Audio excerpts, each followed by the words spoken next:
ما شاء الله لا حول ولا قوة إلا بالله العلي العظيم. أعوذ بالله من الشيطان الرجيم. بسم الله الرحمن الرحيم.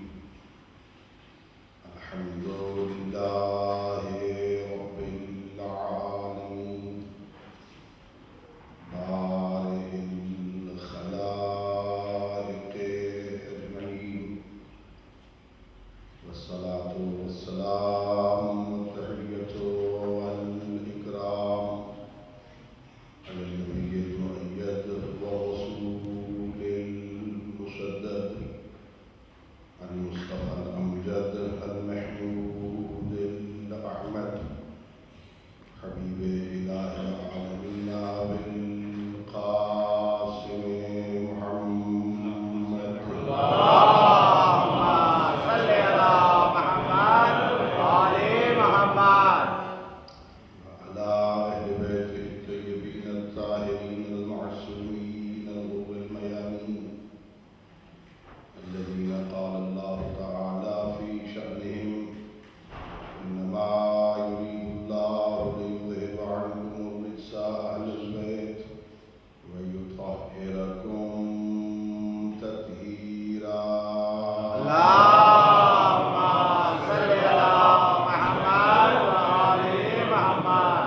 ورحمة الله على أحبابهم وأصحابهم وشيعتهم ومواليهم، ولعنة الدائمة ويشمع على أعدائهم أجمعين. أما بعد، فقد قال الله تبارك وتعالى في كتابه المجيد وفرقانه الحميد، وهو أصدق الصادقين وقوله الحق. بسم الله الرحمن الرحيم. من اهتدى فإنما يهتدي لنفسه، ومن ضل فإنما يضل عليها، ولا تزر وازرة وزر أخرى، وما كنا معذبين حتى نبعث رسولا. وإذا أردنا أن نهلك قرية أمرنا مترفيها ففسقوا فيها فحق عليها القول فدمرناها تدميرا. اللهم صل على محمد وآل محمد.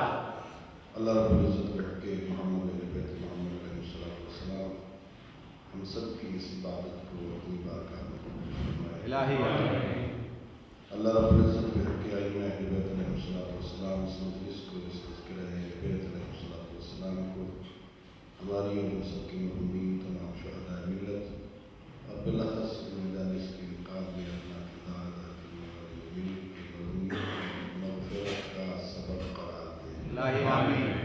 اللہ رب العزت بحق حسین ابن علی علیہ السلام ہم سب کو مقصد عزاداری مظلوم کربلا کو سمجھنے اور اس پر عمل کرنے کی توفیق عطا فرمائے. الہی آمین. اس مجلس میں شریک اور شرکاء کے لاحقین میں کوئی مریض ہے، کہ متعلقین میں کوئی مریض ہے، پروردگار سب کو صحت کاملہ عطا فرمائے. الہی آمین. تمام حاضرین کی نیک دلی حاجات کو اللہ رب العزت اپنی بارگاہ میں قبول فرمائے. الہی آمین. اپنی ان دعاؤں اور سبھی عبادت کی قبولیت کے لیے مل کے بآواز بلند صلوات. اللهم صل على محمد وآل محمد. دوستو، بزرگوں اور عزیزوں، سورہ مبارکہ بنی اسرائیل کی آیت نمبر 15 اور 16 کے ضمن میں جو گفتگو کا سلسلہ 14 محرم سے شروع ہوا، اس کی نئی مجلس ہے. ارشاد پروردگار ہے، جو ہدایت پاتا ہے اس کا فائدہ اسی کو ہوتا ہے، اور جو گمراہی کو اختیار کرتا ہے اس کا نقصان بھی اسی کو ہوتا ہے. وَلَا تَزِرُ وَازِرَةٌ وِزْرَ أُخْرَىٰ، کوئی بوجھ اٹھانے والا کسی دوسرے کا بوجھ نہیں اٹھاتا. وَمَا كُنَّا مُعَذِّبِينَ حَتَّىٰ نَبْعَثَ رَسُولًا. سنت الہیہ یہ ہے کہ ہم کسی کو عذاب میں اس وقت تک مبتلا نہیں کرتے جب تک ان کے پاس اپنا رسول نہیں بھیج دیتے، اور جب ہم کسی بستی والوں کو ہلاک کرنے کا ارادہ کرتے ہیں تو وہاں کے مالدار لوگوں پر، وڈیرے لوگوں پر خصوصی احکام نازل کرتے ہیں جو اس کی نافرمانی کرتے ہیں، اور پھر ہمارا عذاب ان پہ حق ہو جاتا ہے اور ہم اس بستی کو تباہ و برباد کر دیتے ہیں۔ ہدایت ایک ایسا عنوان ہے جسے خالق اکبر نے اپنے ساتھ مخصوص کیا ہے۔ ہادی بنانا، ہدایت کرنا، یہ اللہ رب العزت نے اپنے ساتھ مخصوص کیا ہے۔ انا علینا للہدیٰ، ہدایت کرنا ہمارا کام ہے، کسی اور کو حق کے ہدایت نہیں۔ یا ہدایت ہم کریں گے یا ہدایت کے ذمہ دار وہ ہوں گے جنہیں ہم ہادی بنائیں گے۔ اللہ رب العزت نے لطف فرمایا، ہادی مقرر فرمائے۔ کل میں نے عرض کیا کہ ہدایت کے 3 بنیادی ستون ہیں: علم، عقیدہ اور عمل۔ ہمیشہ وہ عقیدہ ٹھیک ہوتا ہے جس کی بنیاد علم۔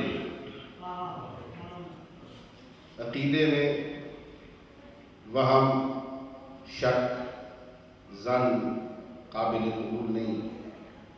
عقیدہ علم کی بنیاد پر ہو، اور پھر قرآن گواہ ہے کہ صرف عقیدہ کامیابی کے لیے کافی نہیں، بلکہ اس عقیدہ کی روشنی میں عمل بھی ہو تو بندہ ہدایت پاتا ہے۔ ماشاءاللہ ماشاءاللہ۔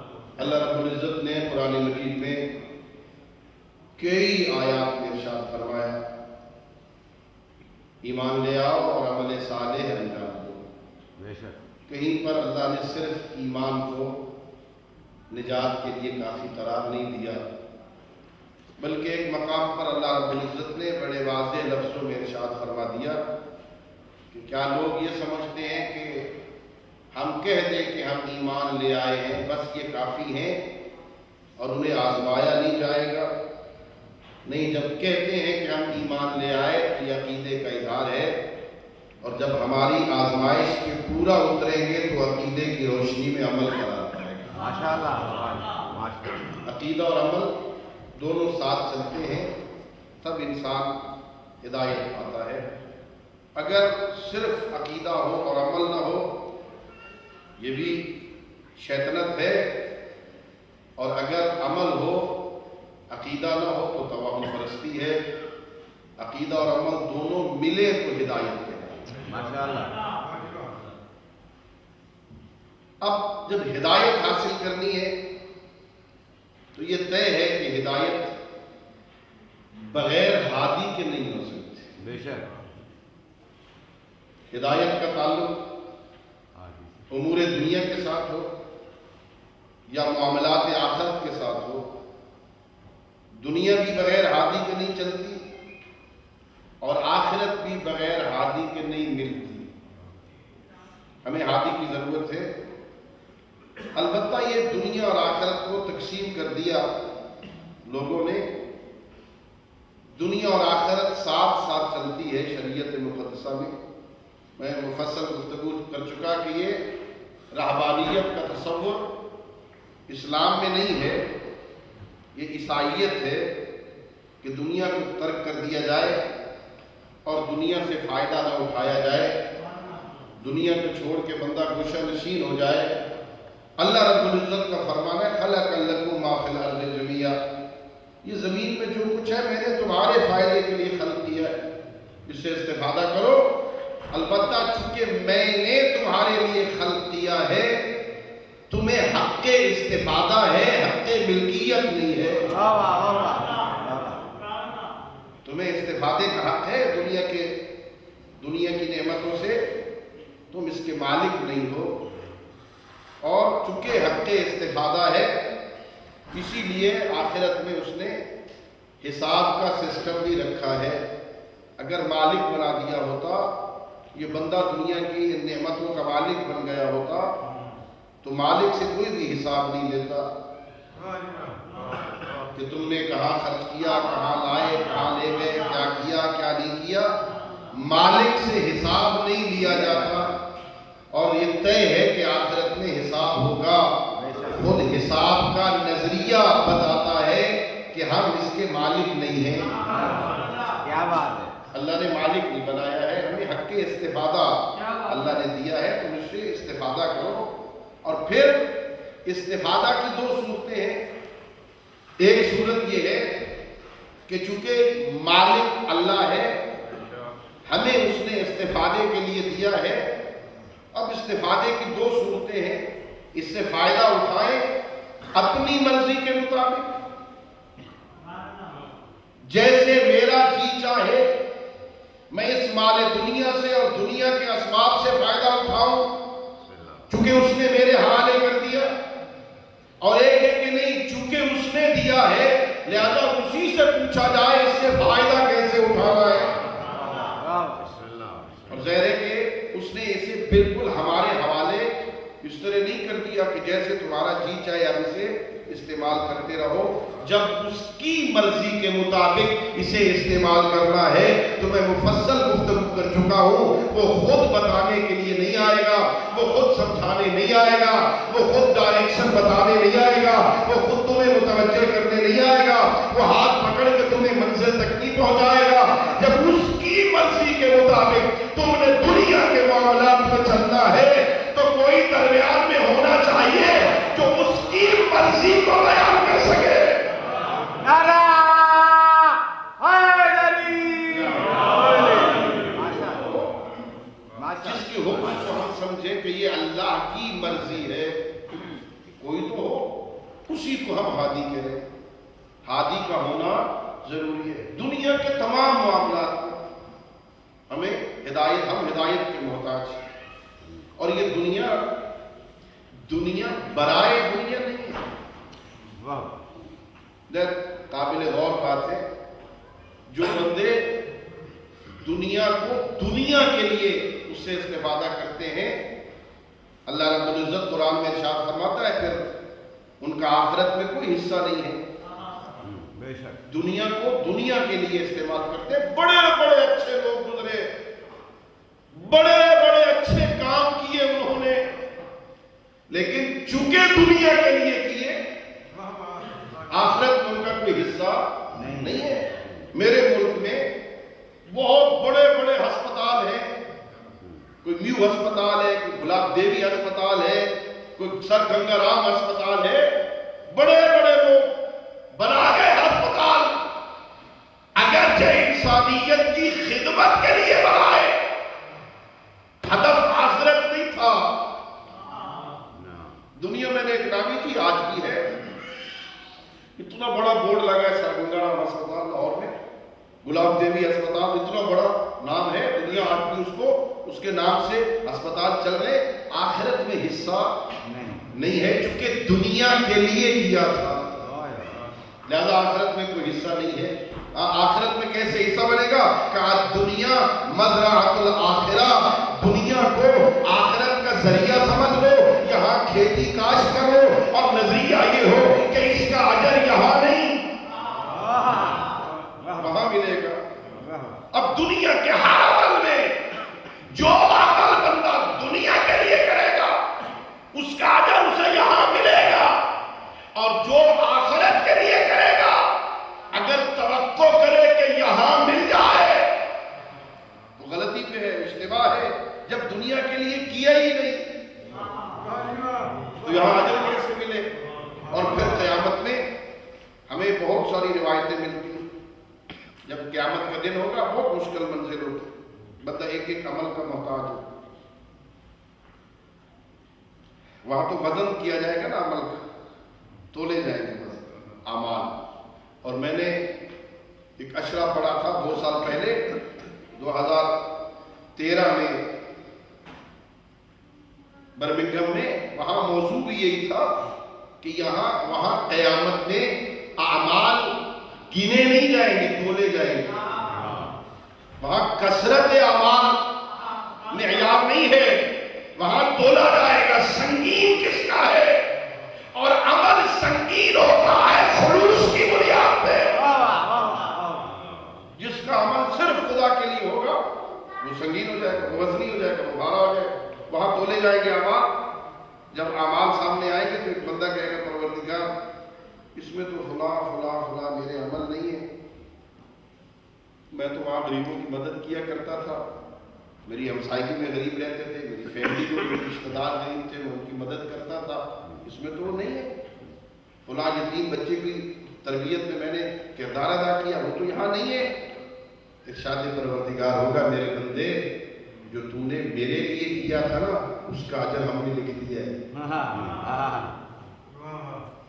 جو تم لوگوں کے لیے کرتا تھا جا ان سے مانگ، مجھ سے کیوں مانگتا ہے؟ حضر یہ تھا کہ لوگ کہیں کیا کہنے سبحان اللہ ماشاءاللہ، وہ دنیا میں ہو بھی تیری سبحان اللہ اور ماشاءاللہ۔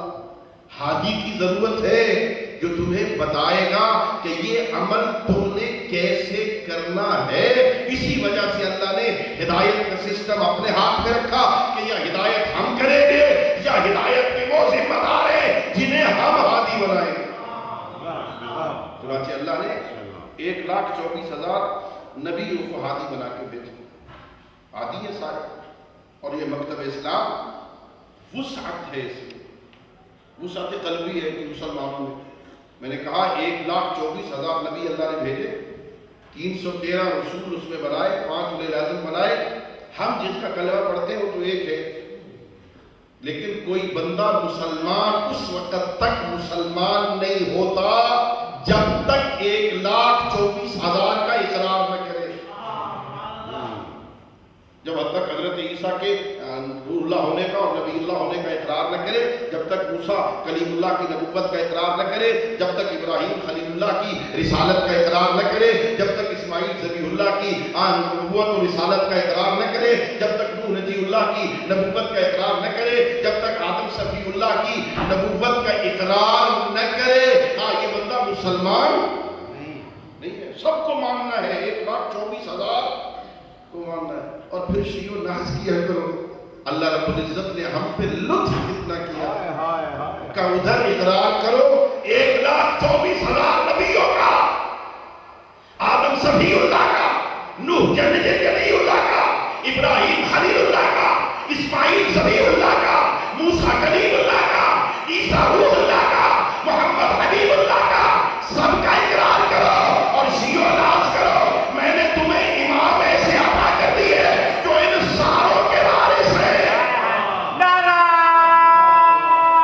حیدری! آپ مگر آج شب جمعہ ہے نا، شب جمعہ ہے، آج پڑھو گے زیارت وارثہ، کل روز جمعہ ہے نا، پڑھو گے زیارت وارثہ۔ ہم کیا کہتے ہیں؟ السلام علیکہ یا وارث آدم صفوت اللہ، السلام علیکہ یا وارث نوح نبی اللہ، السلام علیکہ یا وارث ابراہیم خلیل اللہ، السلام علیکہ یا وارث موسیٰ کلیم اللہ، السلام علیکہ یا وارث عیسیٰ روح اللہ، السلام علیکہ یا وارث محمد حبیب اللہ۔ ہے سارے نبی، ہے رسول، اللہ نے امام ہمیں وہ عطا کیا جو آدم سے لے کے خاتم تک سب کا وارث ہے۔ سبحان اللہ، سبحان اللہ۔ اللہ نے ہادی عطا کیے، اللہ نے تمہیں ہادی دیے، خود تمہیں اختیار نہیں دیا اپنی مرضی کا ہادی بنا لو، جو تمہیں پسند آئے وہ بنا لو۔ اس لیے کہ جب تم اپنی پسند کا بناؤ گے نا تو اسے بناؤ گے جو تم جیسا ہوگا، اپنی مرضی کا بناؤ گے تو اسے بناؤ گے جو تم جیسا ہوگا۔ تم بناؤ گے اسے جو تمہاری مرضی کے مطابق چلے، ہم اسے بنائیں گے جس کی مرضی پہ تمہیں چلنا ہوگا۔ فرق ہے، تم جسے بنا رہے ہو ممکن ہے پہلے معاہدہ کر لو کہ دیکھو ہم تمہیں ووٹ دے رہے ہیں، ہمارے یہ کام تم نے کرنے، معاہدہ کر لو تب تمہیں بناتے ہیں۔ جو تمہارے بنانے کا محتاج ہوگا وہ ہمارا نہیں ہوگا۔ اللہ جنہیں بناتا ہے، بھئی عجیب ہے، عجیب ہے، اللہ اپنے اللہ ہونے میں کسی کے بنانے کا محتاج نہیں۔ سبحان اللہ سبحان اللہ۔ اسلام نے جس خدا کا تصور دیا اس میں اور دنیا میں جتنے خدا بنائے ہیں ان دونوں تصوروں میں ایک بنیادی فرق یہ ہے کہ لوگوں نے جتنے خدا بنائے ہیں کوئی بنائے تو بنے،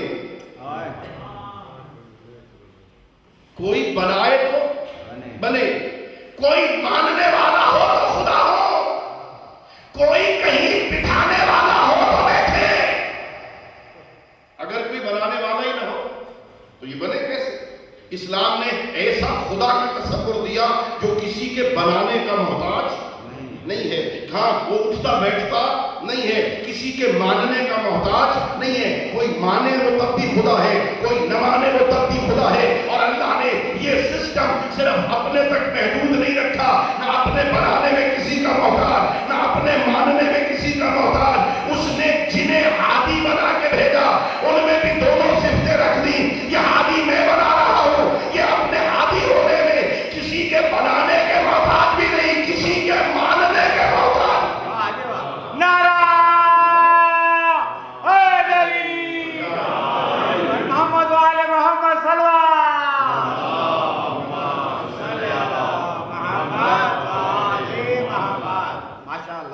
محتاج کیا بات، کیا خیال ہے؟ کوئی اللہ کو مانے تو اللہ اللہ رہے، نہیں، اور اگر کوئی اللہ کو نہ مانے تب بھی اللہ ہے، اللہ کوئی مانے تو بھی اللہ ہے، کوئی نہ مانے تب بھی اللہ تو بھی اللہ، بے شک، کوئی سجدہ کرے تب بھی اللہ تب بھی اللہ ہے، اور اگر کوئی سجدہ نہ کرے تو بھی اللہ کی الوہیت میں فرق نہیں آئے گا، اس کی حکومت کے دائرے میں کوئی فرق نہیں آئے گا کہ دنیا ساری دنیا سجدہ کر لے اس کی مملکت میں وسعت نہیں ہوگی، بے شک، سارے انکار کر دیں تب بھی کوئی فرق نہیں، اس کی مملکت میں کمی نہیں ہے۔ اس نے اپنے نمائندے بھی ایسے بنائے، کوئی محمد رسول اللہ پڑھے تو بھی وہ اللہ کا رسول ہے، کوئی نہ پڑھے تو بھی اللہ کا رسول ہے۔ اس کے پڑھنے سے اس کی رسالت کے دائرے میں وسعت نہیں ہوگی، یہ نہ پڑھے اس کے دائرے رسالت میں کمی نہیں ہوگی۔ جسے اس نے رسول بنا دیا وہ بھی امت کے معاملے کا محتاج نہیں، اور جسے اس نے ولی بنا دیا وہ اپنی ولایت میں کسی کے معاملے کا محتاج نہیں۔ کوئی علی ولی اللہ پڑھے یا نہ پڑھے، علی علی ہے۔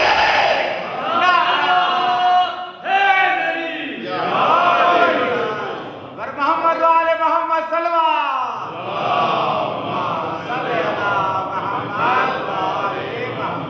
سارے مدینے والے سبحان اللہ سبحان اللہ، کیا رخ پھیر کے چلے جائیں کہیں اور، کیا علی حیدر کرار کی ولایت کے دائرے میں کوئی کمی آئے؟ نہیں جی بالکل نہیں، اگر سارے اکٹھے ہو کے 25 سال بعد پھر آ جائیں، کیا علی حیدر کرار کی ولایت کے دائرے میں کوئی وسعت نہیں ہوگی؟ ہاں نہج البلاغہ ہے نا، میرے مولا نے کہا تھا جب 25 سال بعد آئے تھے نا دروازہ مولا متقیان پر، تو یہ نہج البلاغہ ہے، میرے مولا نے ایک جملہ کہا تھا، اے مسلمانوں 25 سال پہلے مجھ میں کون سا نقص تھا؟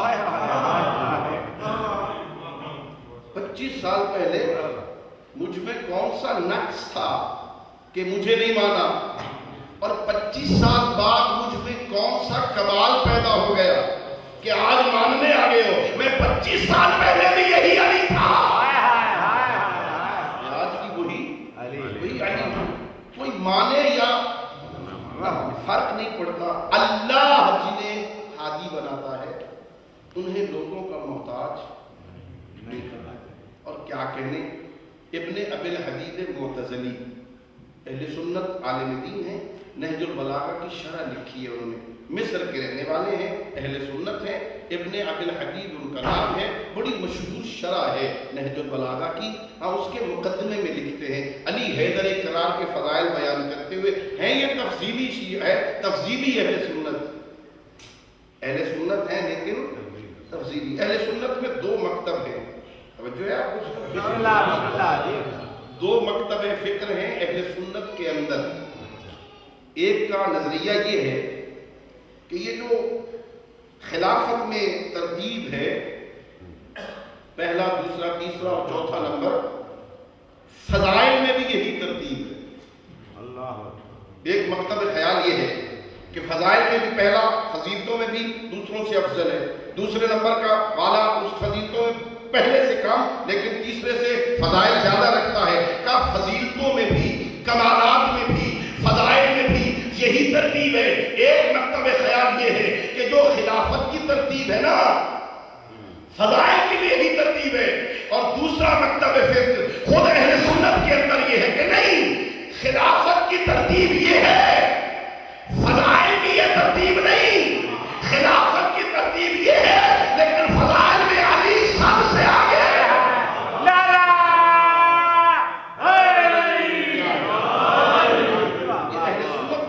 اہل سنت کے اندر یہ دو مکتب فکر ہے. چنانچہ وہ حضرات جو فضائل میں علی حیدر کرار کو دوسرے تمام خلفاء سے افضل سمجھتے ہیں، ان کو تفضیلی کہا جاتا ہے. یعنی یہ دوسروں سے علی کو آگے بڑھاتے ہیں، فضیلت دیتے ہیں. اور یہ حضرت ابن ابی الحدید معتزلی بھی تفضیلی تھے، یعنی فضائل میں کہتے تھے کمالات میں علی حیدر کرار ان سب سے آگے ہے. ولو خلافت میں، حکومت میں چوتھا نمبر ہے لیکن کمالات میں آگے. چنانچہ خطبہ جب لکھا انہوں نے نہج البلاغہ کی شرح کا تو ایک جملہ لکھا، وہاں پر اس کو واضح کر دیا کہ الحمدللہ الذی قدم المفضول علی الفاضل. تمام تعریفیں اس اللہ کی جس نے مفضول کو، جس کے فضائل کم تھے، اسے زیادہ فضیلتوں والوں پر مقدم کر دیا. یعنی خود قائل ہے کہ علی حیدر کرار فضائل میں سب سے آگے.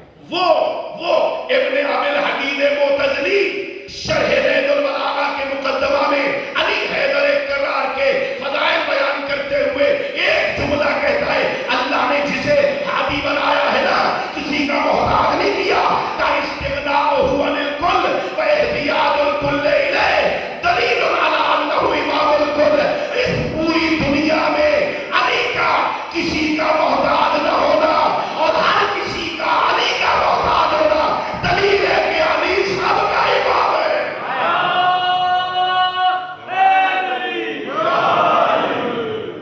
علی کسی کا بھی محتاج، کوئی مانے یا نہ مانے، علی محتاج نہیں. علی کو تمہاری ظاہری حکومت کی ضرورت، ظاہری حکومت کا محتاج نہیں ہے. علی ابن ابی، مانو تو بھی نہ مانو کوئی فرق نہیں پڑتا انہیں. ہاں تو ہادی ہونا، ہادی کا ہونا ضروری ہے. اور ہادی کے شرائط ہیں، اپنی مرضی سے بناؤ گے تو اشتباہ کر بیٹھے، بعد میں پچھتاؤ گے. اور قرآن کہتا ہے جب قیامت کا دن ہوگا کچھ لوگ ہوں گے یعض الظالم علی یدیہ، کچھ ظالم اپنے ہاتھوں کو کاٹیں گے، اپنے ہاتھوں کو کاٹ کے کہیں گے لیتنی لم اتخذ فلانا خلیلا. قرآن ہے وہاں کہے گا کاش میں نے فلان کو دوست نہ بنایا. دیکھو شیعو، یہ قابل ناز بات ہے. ہاں آپ نے توجہ ہی نہیں کی، آپ میری بات سمجھے ہی نہیں ہیں. کاش میں سمجھا سکتا. بھائی کچھ ہوں گے جو قیامت والے دن کہیں گے کاش ہم نے فلاں کو دوست نہ بنایا ہوتا، فلاں کے دعوت سے نہ لگے ہوتے، فلاں کے پیچھے نہ چلے ہوتے. کچھ وہاں ہاتھ کاٹیں گے اور ہم سرفراز ہو کے کہیں گے ہمیں ناز ہے، ہم نے انہیں مانا ہے. دنیا میں بھی ان کے ماننے پہ ناز تھا، قیامت میں بھی تھا.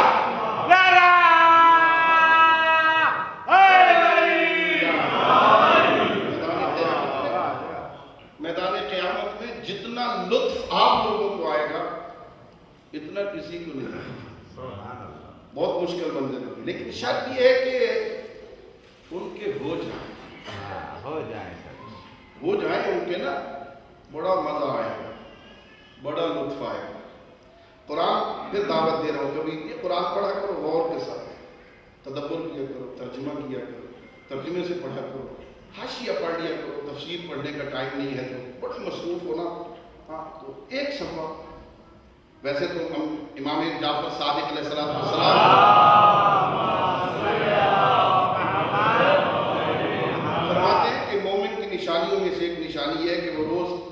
50 آیات قرآنیہ کی تلاوت کرتا ہے مومن، نشانی ہے مومن کی کہ وہ روز 50 اب مومن کی نشانی ہے، امام کہہ رہے ہیں کہ وہ روز 50 آیات قرآن کی تلاوت کرتا ہے۔ 50 آیتیں پڑھنے پہ 15-20 منٹ سے زیادہ ٹائم نہیں لگے گا، ترجمے کے ساتھ پڑھیں گے، بغیر ترجمے کے شاید 5-7 منٹ میں پڑھ کے فارغ ہوں گے۔ وہاں قرآن میں ہے، کچھ لوگ جنت میں چلے جائیں گے، کچھ لوگ جہنم میں چلے جائیں گے، فیصلہ ہو جائے گا۔ تو جو جنتی ہوں گے نا وہ نیچے دیکھیں گے نا جہنم والوں کی طرف، تو جنتی جہنمیوں سے کہیں گے بتاؤ اللہ نے جو تمہارے ساتھ وعدہ کیا تھا پورا ہوا کہ نہیں؟ تو جہنمی بیچارے آگ میں جل رہے ہیں، پریشان ہیں، اوپر سے جنتی تانا دیں گے، ہاں بھائی سناؤ ہمارے ساتھ جو وعدہ ہوا تھا وہ تو پورا ہو گیا، کیا تمہارے ساتھ جو ہوا تھا پورا ہوا؟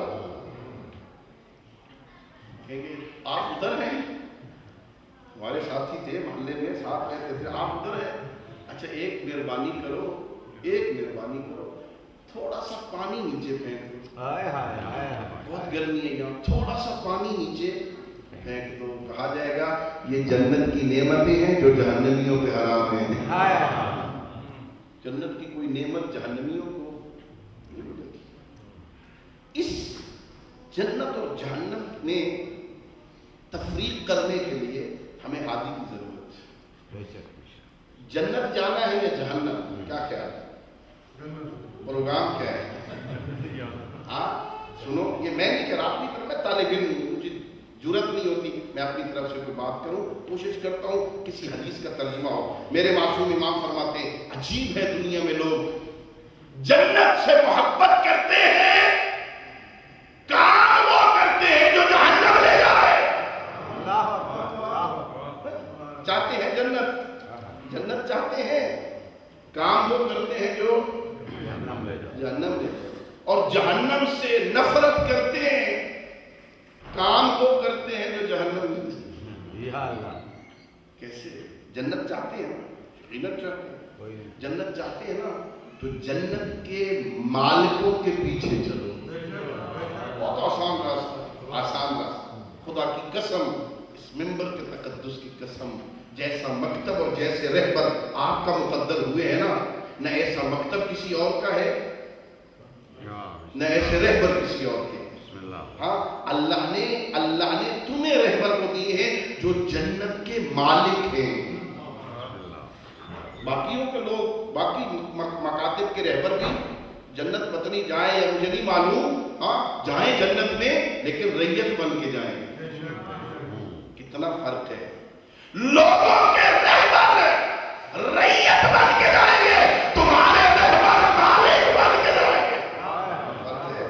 اللہ نے تمہیں کتنا بہترین موقع فراہم کیا۔ آپ جنت جانا چاہتے ہو، بڑا آسان، صرف ایک کلیہ تھا، قیامت والے دن ندعو کل اناس بامامہم، وہاں ہر ایک کو اس کے امام کے نام سے پکارا جائے گا۔ پتہ نہیں اس کی مصلحت کیا ہے، مجھے معلوم نہیں ہے، لیکن جو میں سمجھتا ہوں کہ اللہ نے بندوں کی ہدایت کے لیے پہلے نبی بنائے، رسول بنایا، پیغمبر گرامی اسلام پہ آ کے ختم نبوت ہو گئی، ختم رسالت ہو گئی، پیغمبر کے بعد سید الانبیاء کے بعد نبی کوئی نہیں، سید الانبیاء کے بعد رسول کوئی نہیں، لیکن امامت کا سلسلہ قیامت کے ساتھ متصل ہو گیا ہے۔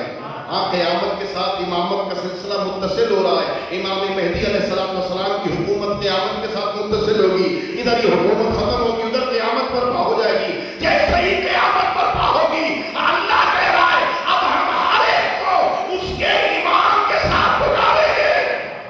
امام کی حکومت ختم ہو رہی ہے، اور تو اپنے اپنے امام کے پیچھے، اور وہاں جھوٹ نہیں چلے گا، وہاں جھوٹ نہیں، تھوڑا سارے ہلاؤ چلو، جھوٹ، میری بات سمجھ آ رہی ہے نا، پریشان تو نہیں ہو رہے ہیں، وہاں جھوٹ، وہاں منافقت قیامت والے دن نہیں چلے گی۔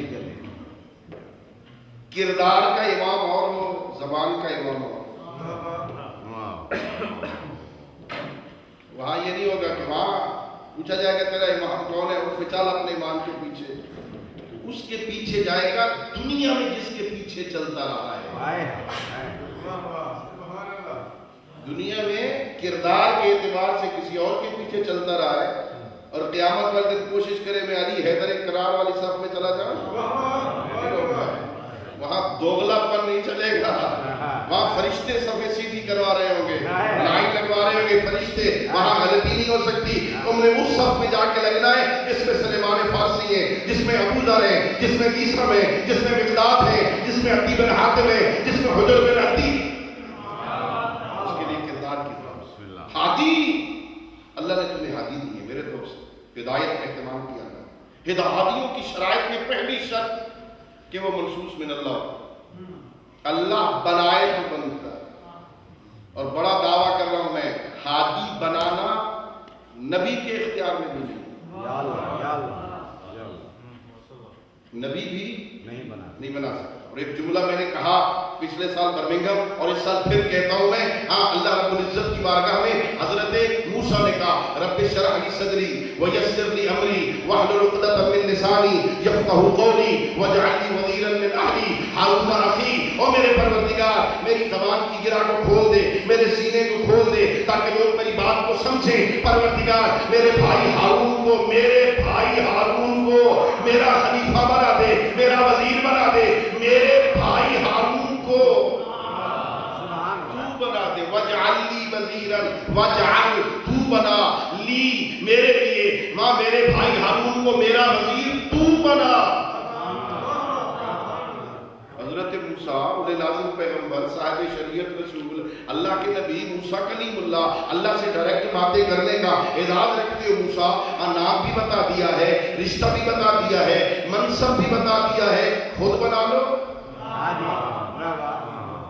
خود بنا لو، ہارون کو اپنا وزیر خود بنا لو، نہیں بنا سکے نا۔ تو میں نے یہ جملہ کہا تھا دنیا والوں کو سمجھ کیوں نہیں آتی، جو کام موسیٰ کلیم اللہ نے کر سکے وہ عرب کے بدو کیسے کرے۔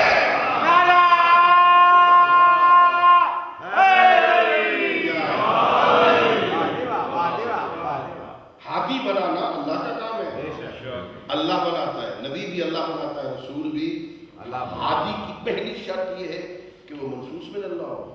حضرت موسیٰ بھی نہیں بنا سکتے، محمد عربی بھی نہیں بنا سکتے، بنا نہیں سکتے۔ ہاں جاؤ قرآن میں اللہ کیا کہہ رہا ہے، یا ایھا الرسول بلغ، یہ نہیں کہہ رہا اجعل بنا لے، یہ نہیں کہا بلغ، پہنچا دے جو تیرے رب کی طرف سے تجھ پہ نازل ہوا ہے، پہنچا دے۔ پیغمبر کا کام پہنچانا ہے، بنانا نہیں ہے۔ ہادی بنانا اللہ کا کام، پہلی شرط یہ منصوص من اللہ، کیونکہ اس نے خدا کی طرف لے کے جانا ہے، جو خدا کی طرف لے کے جائے۔ چنانچہ تیرے اور میرے معصوم امام فرماتے اے ہماری ولایت کا کلمہ پڑھنے والوں، تم ہم تک آ جاؤ، ہم تمہیں اللہ تک لے جائیں۔ کوشش کرو ہم تک پہنچنے کی، ہم تک آ جاؤ، ہم تمہیں لے جائیں گے اللہ سے۔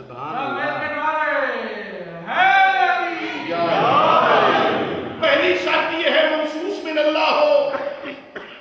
دوسری شرط یہ ہے کہ وہ اعلم امت ہو، ساری امت میں سب سے بڑا عالم ہو، کسی مسئلے میں اس کے جواب میں لا نہ ہو،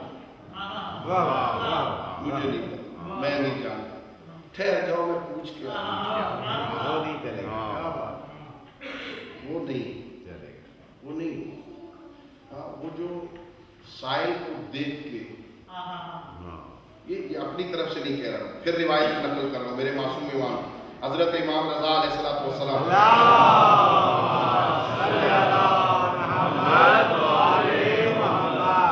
امام سے کسی نے پوچھا یا ابن رسول اللہ امام کی شناخت کیسے ہو، کوئی نشانی بتاؤ امام کے پہچاننے کی۔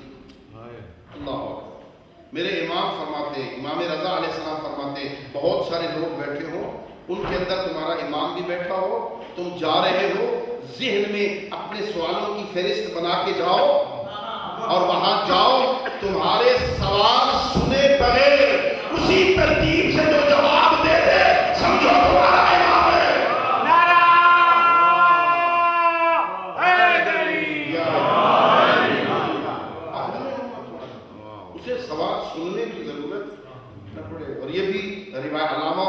مقدسی رحمۃ اللہ علیہ نے بحار الانوار میں نقل کیا، ایک شخص نے امام رضا علیہ السلام کو خط لکھا، کچھ سوال لکھے اس کے، مولا فلاں سوال ہے، یہ سوال ہے، یہ سوال ہے، یہ سوال ہے، سوالات ہیں، مولا لکھ رہا ہوں، اس کے جواب واپس دے۔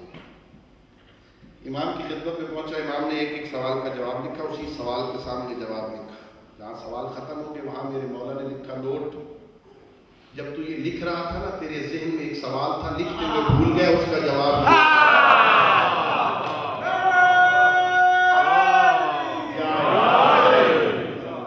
امام سمجھ رہا ہے ہادی کیسا ہوتا ہے، عالم امت، اسے کسی سے سوال سننے کی ضرورت نہیں پڑے، بتا دے، لوگوں کو ہدایت کرے، اسے کس ہدایت کی ضرورت ہے، وہ بیان نہ بھی کرے تو بتا دے اسے، وہ عالم امت، اسخائے امت، سب سے بڑا سخی ہو، دنیا کو سخاوت کے ڈھنگ سکھائے، سخی ہو، کریم سخی بھی، میں کہتا ہوں اہل بیت علیہ السلام کے بارے میں سخی کی لفظیں ان کی عظمت کو نہیں بیان کرتی، سخی نہیں، کریم، کریم ابن کریم ہے،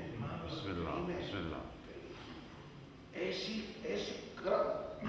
بندہ پریشان ہو جاتا ہے جب واقعات پڑھتا ہے۔ دختر پیغمبر ہے، گھر میں حالت کیا ہے، چمڑے پہ ایک بستر تھا جناب زہرا کے، ایک چمڑے پہ بستر، دن میں اسی چمڑے کے بستر پر اونٹوں کو چارہ ڈالتی تھی، شام کو اپنی چادر سے صاف کر کے حسنین کو سلا دیتی، زبان پہ شکایت نہیں آئی۔ جنگ خیبر فتح ہوئی، بڑا مال غنیمت ملا، ام المومنین حضرت عائشہ رضی اللہ تعالی عنہ فرماتی ہے ہم نے علی کی تلوار کے صدقے میں پیٹ بھر کے کھجورے کھائے، یہ سونا ہتھوڑوں کے ساتھ توڑ کر، ہتھوڑے کے ساتھ توڑ کے مجاہدوں میں تقسیم کیا گیا، سب کو ملا، جو فاتح خیبر ہے دوسروں سے زیادہ نہ ملا ہو تو دوسروں جتنا تو ملا ہوگا نا، مولا متقیان کو ملا۔ جب مال غنیمت مل گیا، ایک دفعہ علی حیدر کرار نے میدان کے کونے میں دیکھا کچھ بچے اور عورتیں کھڑی ہیں، اپنے غلام سے کہا پتہ کر کے وہ کون ہے، کیوں کھڑے ہیں؟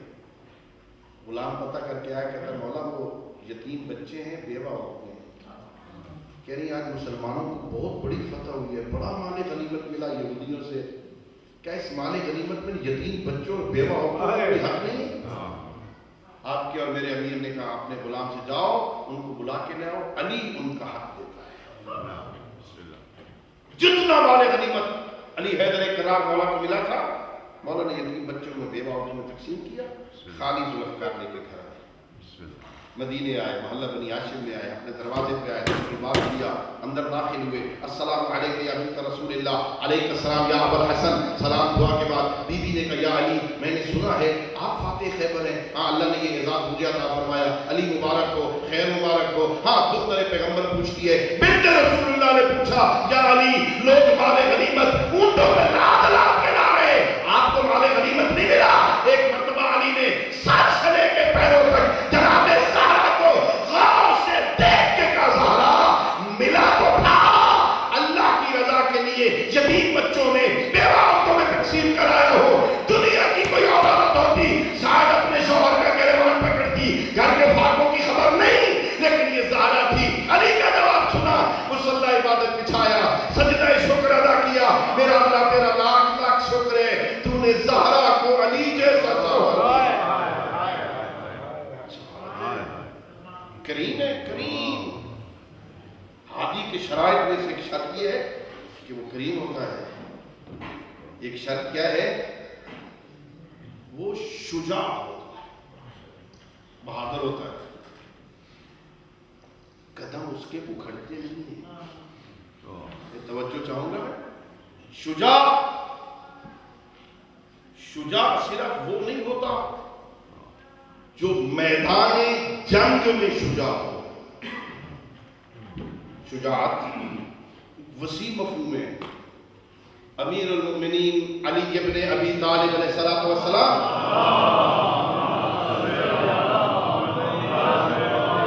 میرے مولا کا فرمان ہے غرر الحکم میں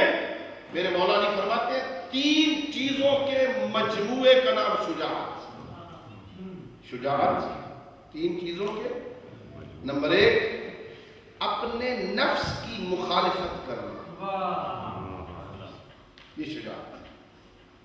انسان کا نفس کچھ اور چاہے، انسان اس کی مخالفت کر کے اپنے رب کی اطاعت کرے، یہ شجاعت. ہاں نفس کہتا ہے سو جا، اللہ کہتا ہے اٹھ جا. اگر یہ نفس کی مخالفت کر کے اٹھ جائے تو شجاع ہے. نفس کہتا ہے مال بچا لے، اللہ کہتا ہے خرچ کر دے.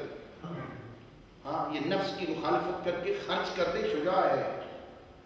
اسی طرح زندگی کے تمام معاملات. پہلا فرمایا نفس کی مخالفت شجاعت ہے.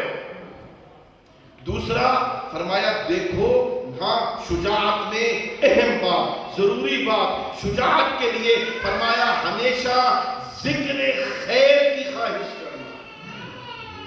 دوسری شرط ذکر خیر کی خواہش کرنا. اور تیسرا فرمایا شجاع وہ ہوتا ہے جو میدان جنگ میں اپنے ساتھیوں کے ساتھ رہے. 3 چیزوں کے مجموعے کا نام اپنے نفس کی مخالفت شجاعت. اور یہ بہت بڑا جہاد ہے. یہ پیغمبر اکرم اسلام کے متعلق مشورے آ رہے تھے. ایک جنگ سے ایک مقام پہ رکے اور ساتھیوں سے کہا جہاد اصغر سے آ رہے ہو، جہاد اکبر کے لیے تیار ہو. بہت بڑی جنگ سے لوٹ رہے تھے. کہتے مولا اب اس سے بھی بڑی کوئی جنگ پیش آنے والی. فرمایا ہاں باہر کے دشمن سے لڑنا جہاد اصغر ہے، اندر کے دشمن سے لڑنا جہاد اکبر. یہ جو اندر چھپا بیٹھا ہے نفس امارہ کے ساتھ لڑنا، یہ جہاد اکبر ہے. اس کے لیے تیار ہو جاؤ. شجاع ہے بندہ جو اپنے اندر کے دشمن سے لڑتا ہے. شجاع. اور اللہ نے ہادیوں کے شرائط میں ایک شرط رکھی ہے کہ ہادی ہوتا ہے جو شجاع بہادر، اپنے نفس سے بھی لڑے، میدان جہاد میں بھی اس کے پیر قدم ڈگمگائیں نہیں. پہاڑ مولا متقیان فرماتے ہیں دنیا والوں اگر سارے عرب مل کر علی کے مقابل میں آ گئے، علی اکیلا سب کا مقابلہ کر سکتا ہے. ابن ابی الحدید معتزلی لکھتا ہے علی حیدر کرار کے متعلق، کہتے ہیں کانت ضربات علی ابکارا. عجیب جملہ ہے. کانت ضربات علی ابکارا. علی حیدر کرار کی ہر ضرب نئے رنگ میں ہوتی تھی. ہر ضرب کا سٹائل علی کا الگ ہوتا تھا. علی شجاع کبھی بھی میدان سے بھاگا نہیں. ایک دشمن مولا علی کے مقابل میں ہے، جب مولا نے اس پہ وار کرنا چاہا نا تو اس نے گستاخی کر دی.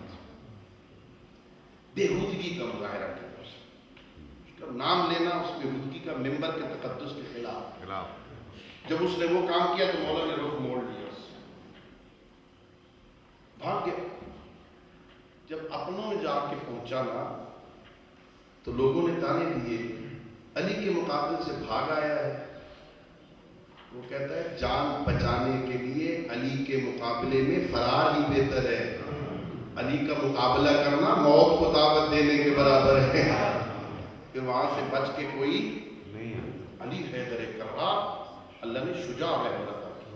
ایک تاریخی لطیفہ وہ نہیں جسے آپ لطیفہ کہتے ہیں جس پہ بات ہنستے ہیں لوگ، وہ لطیفہ نہیں، بہت دقیق لطیف بات. خلیفہ ثانی نے معدی کرب کے بیٹے کی تلوار پکڑی. بڑی مشہور تلوار تھی ابن معدی کرب کی، بڑی تیز چلتی ہے، بڑے سرد آتی ہے. اس نے تلوار لے کے زمین پہ ماری. زمین پہ نشان ہی نہیں پڑا. ابن معدی کرب کو دیکھ کے کہتا ہے یہی وہ تلوار ہے جس کی اتنی تعریفیں تھی، نشان ہی نہیں پڑا. معدی کرب کے بیٹے نے برجستہ کہا تلوار کے ساتھ حملہ کرنے کے لیے ہاتھ ہی چاہیے. تو نے تلوار مانگی تھی، کلائی کا زور نہیں مانگا تھا. مقول کے شاعر کے کہ تلوار کاٹتی ہے مگر ہاتھ چاہیے. ہاتھ بھی تب تلوار کاٹتی. اللہ نے شجاع بہادر راہ پر تمہیں آتا ناز کر. دنیا کا ایک مقابلہ ایسا بتاؤ جہاں میرے رہبروں نے کچھ نہیں. میں شجاع رہا اور پھر یہ صفات چلتی ہیں نسلوں میں چلتی.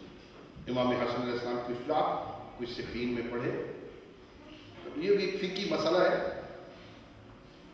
نام محمد کنیت ابو القاسم دونوں اکٹھی رکھنا ممنوع ہے. محمد نام رکھو, کنیت ابو القاسم نہیں رکھ سکتے.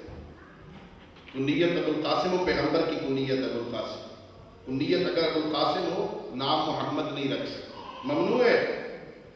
تاریخ میں فقط 2 ہستیوں کو اجازت ملی ہے, نام محمد کنیت ابو القاسم. ایک محمد حنفیہ نام کنیت ہے, نام محمد ہے, کنیت ابو القاسم اجازت ملی انہیں.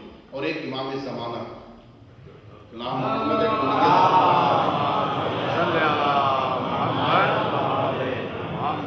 محمد حنفیہ شجاع بہادر علی حیدر کرار کے علی بیٹے تھے. روایت میں ہے یہ پیسہ لے کے ہاتھ پر 2 انگلیوں میں رکھ کے جب رگڑتے تھے تو پیسے پہ ابھرے ہوئے رکوش مٹ جاتے تھے. اتنی طاقت تھی جناب محمد ابن حنفیہ. جب گھوڑے پہ بیٹھ کے رکابوں پہ زور دیتے تھے رکابیں ٹوٹ جاتی تھی. نہج البلاغہ گواہ ہے, میرے آقا نے جنگ صفین میں اسے فن حرب سکھایا. بیٹے آخری صف پہ نظر رکھنا, جبڑے پہ جبڑا چڑھا لینا. بیٹا آخری صف پہ حملہ کر کے واپس آنے کی کوشش کرنا. آپ پیچھے مڑ مڑ کے نہیں دیکھ, ہاں فن حرب سکھا رہے ہیں. روایت میں ہے سامنے دشمن کی صفیں تھی, جناب محمد حنفیہ کو علی حیدر کرار نے تیار کر کے بھیجا. گئے پہلی صف نہیں توڑ سکے, واپس آ گئے. دوبارہ حملہ کیا, پھر پہلی صف نہیں ٹوٹی, واپس آ گئے. تیسری مرتبہ حملہ کیا, محمد حنفیہ سے پہلی صف نہیں ٹوٹی, واپس آ گئے. جب واپس آیا سائڈ پہ کھڑے ہوئے اور ایک مرتبہ علی حیدر کرار نے کہا تیرا قصور نہیں ہے, یہ تیری ماں کے دودھ کی تاثیر ہے. محمد حنفیہ. پھر میرے مولا نے امام حسن سے کہا جاؤ بیٹے میرے بیٹے لال, جاؤ حسن بیٹا اب آپ حملہ کریں. امام حسن نے حملہ کیا, پہلی صف کو توڑا, دوسری صف کو توڑا, تیسری کو توڑا, چوتھی کو توڑا. 10 صفوں کو تتر بتر کر کے, سینکڑوں بندوں کو فنار کر کے جب واپس آئے نا, امام نے اپنے گلے لگایا, شاباش دی. اور ادھر محمد حنفیہ کو دیکھا, ذرا شرمندگی کا احساس کر رہے تھے. پھر اپنے بیٹے کو گلے لگا کے کہا محمد شرمندہ نہ ہو, تو میری شجاعت کے وارے سے حسن پیغمبر کی شجاعت کے وارے. نعرہ حیدری. حسن شجاع ہے, یہ شجاعت کا نسل میں چلتی. اور پھر ایک شجاع ایسا بھی ہے جس کے لیے میرے امام دعا کرتے ہیں, میرا اللہ مجھے ایک شجاع بیٹا. ہاں یقین آپ عرب کے نسب سے واقف ہیں, ایسا خاندان تلاش کر لو شجاع. اللہ مجھے شجاع بیٹا عطا کرے. اور پھر روایت میں لفظ بھی ہے, اللہ مجھے شجاع بیٹا دے جو کربلا میں میرے حسین کی مدد کرے. اللہ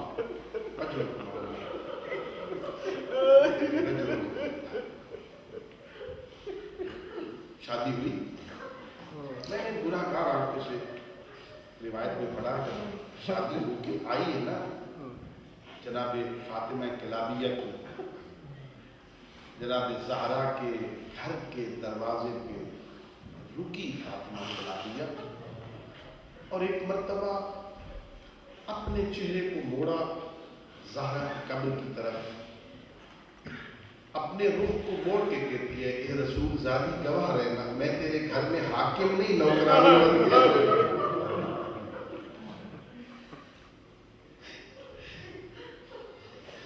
میں تیرے بچوں کی نوکرانی بن کے آئی ہوں, بی بی تیرے گھر میں حکومت کرنے نہیں آئی.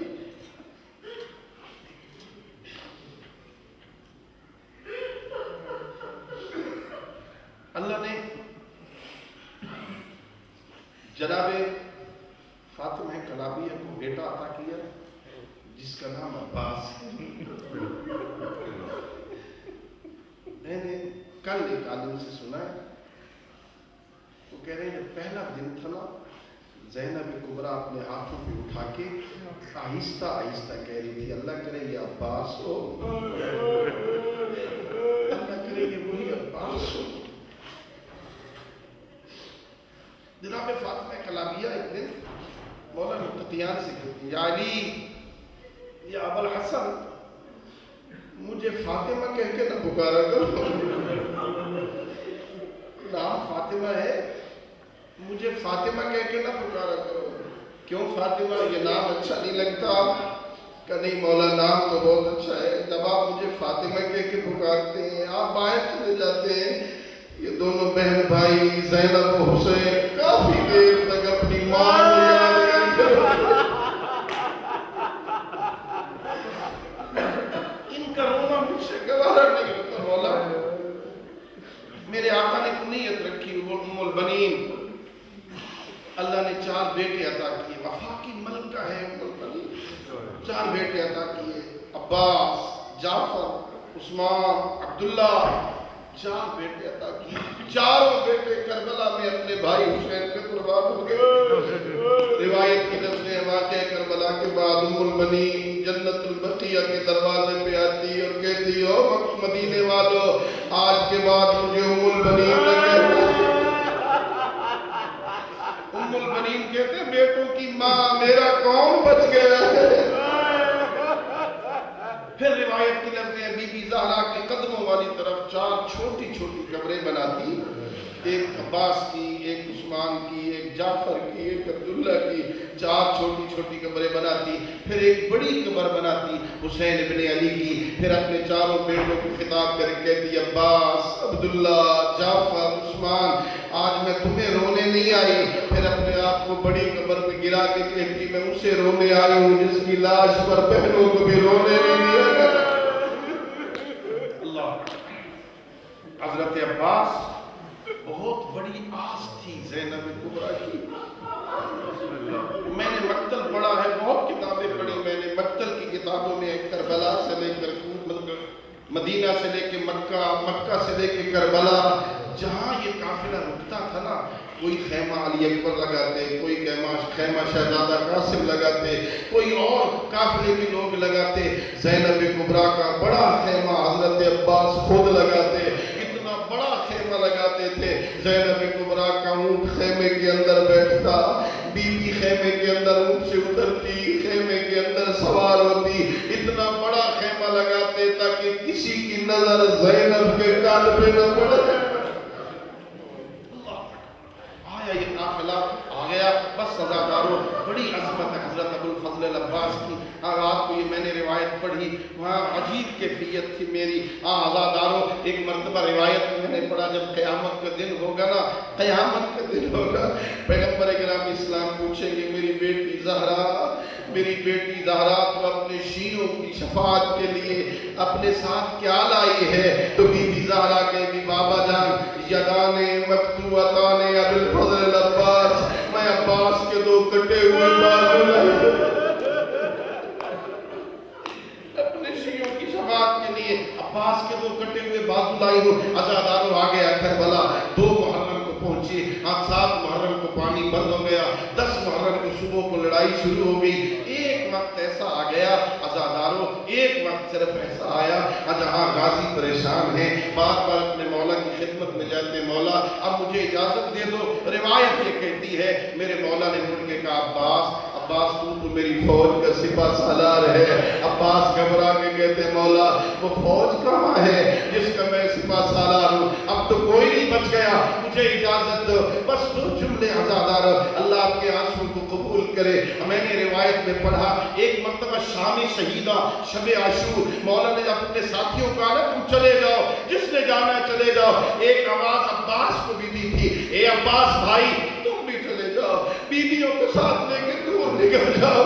میں نے پڑھا عباس خیمے سے نکلے, جانے لگے تیز تیز قدم اٹھا کے. مولا حسین بڑی تیزی سے پیچھے آئے. عباس کدھر جا رہے ہو؟ کہا میں نظر جا رہا ہوں اپنے بابا سے کہوں گا بابا مجھے اسی دن کے لیے مگر تھا, آج مجھے حسین کہتے ہیں چلے جاؤ. اللہ اکبر. ہاں میرے مولا مجھے اجازت دے دو, ہاں مجھے اجازت دو. ہاں اجازت کیسے ملتی؟ حضرت عباس خیمے کے اندر آئے نا, عجیب